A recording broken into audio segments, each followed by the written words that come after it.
Dans cette dernière partie, nous allons étudier le principe de fonctionnement des supports optiques réenregistrables et voir la différence de structure par rapport aux disques qui ne sont enregistrables qu'une seule fois. Un CD ou un DVD réenregistrable, RW, possède comme précédemment une couche pour la gravure. Cette couche est très particulière car elle est constituée d'un composé à transition de phase, à partir d'un mélange d'argent pour les CD RW ou d'un alliage en germanium pour les DVD RW.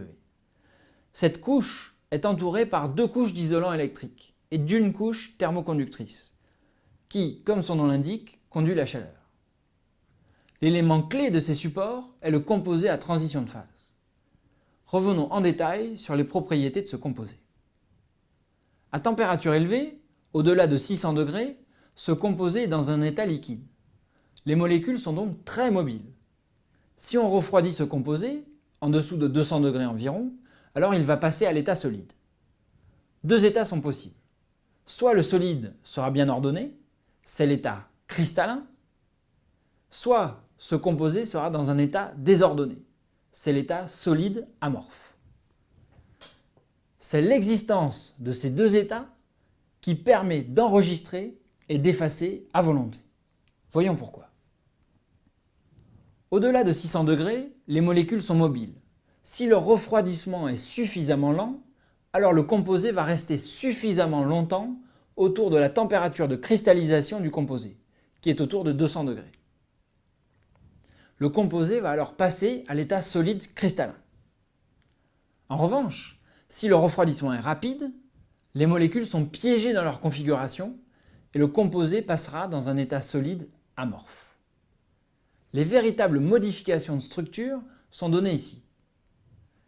Les différences entre les deux états sont donc minimes, mais cela suffit à rendre la structure amorphe opaque et peu réfléchissante, alors que la structure cristalline est plutôt transparente. Sur un CD ou DVD RW non gravé, au départ l'état cristallin est présent partout. Pour graver, un laser pulsé intense va être focalisé dans le disque. L'absorption du laser va entraîner un réchauffement du composé à transition de phase. La température va alors monter jusqu'à 600 degrés. À cette température, le composé devient liquide. Grâce à la couche thermoconductrice, la chaleur va se dissiper rapidement et la température va redescendre. La chute de température étant rapide, le composé se fige dans un état solide amorphe qui est opaque. Nous avons ainsi gravé une région opaque dans notre disque. Examinons le principe de lecture d'un tel disque. Dans une région où le composé est à l'état cristallin, le laser de lecture va traverser cette couche, car à l'état cristallin, le composé est transparent. Le laser va être ensuite réfléchi par la couche métallique. Il y aura donc une réflexion intense. Au niveau d'une région amorphe, la couche photosensible est devenue opaque. La lumière du laser de lecture va être diffusée. L'intensité réfléchie est alors très faible. Si on enregistre les variations d'intensité réfléchie avec un capteur, comme donné ici, on en déduit alors le codage suivant où un 1 indique un changement de niveau d'intensité et les zéros ailleurs. Nous venons de voir le principe de la gravure et de la lecture. Mais l'intérêt principal de ces supports est qu'ils sont effaçables. Regardons le principe tout de suite. Pour remettre à zéro le disque, il suffit de revenir à un état cristallin.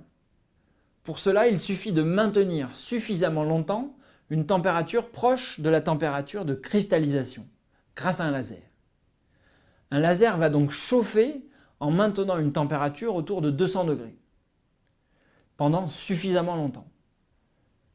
Une fois le laser arrêté, le composé revient donc dans un état cristallin. Le disque a été remis à zéro.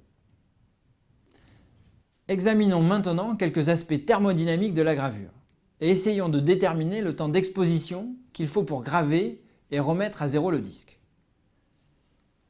Nous étudions à titre d'exemple le cas de la transition de l'état solide amorphe vers l'état liquide.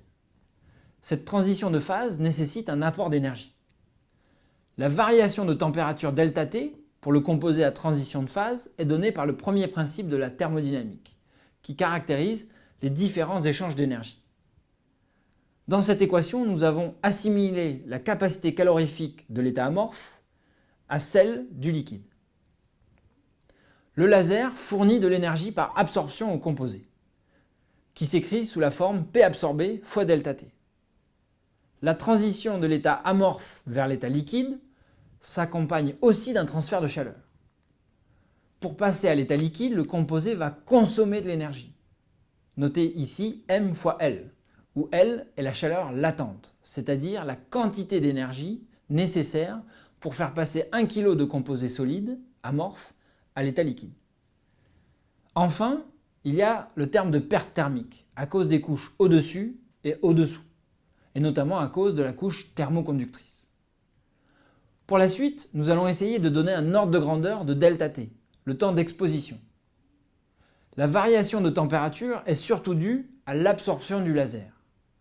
Pour simplifier, nous allons donc négliger en première approximation les termes de chaleur latente et de perte.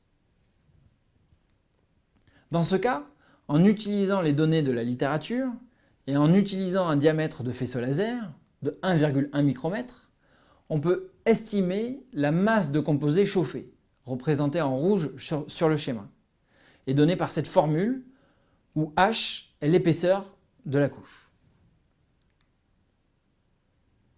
À partir de l'équation simplifiée précédente, on peut estimer le temps de chauffe ΔT pour arriver à 600 degrés. Pour cela, nous avons considéré que la puissance absorbée était de l'ordre de 10 mW, c'est-à-dire typiquement la puissance laser incidente divisée par 2. Pour arriver à 600 degrés, il faut alors chauffer pendant 10 nanosecondes uniquement. C'est un temps extrêmement court. En faisant le même raisonnement, on peut estimer la puissance du laser pour remettre à zéro le disque. Pour remettre à zéro le disque, selon les données de la littérature, il faut alors passer au moins 30 nanosecondes à 200 degrés. Avec les données précédentes et un ΔT égal à 200 degrés, on obtient alors une puissance de 1 mW. La puissance du laser est donc bien plus faible pour remettre à zéro le disque. Finalement, le mécanisme de gravure et de remise à zéro est très lié à la cinétique, c'est-à-dire à la vitesse du processus. Si la puissance du laser utilisée est importante, alors le chauffage du composé va induire une transition vers un état liquide. Et après un refroidissement rapide, le composé sera amorphe et opaque.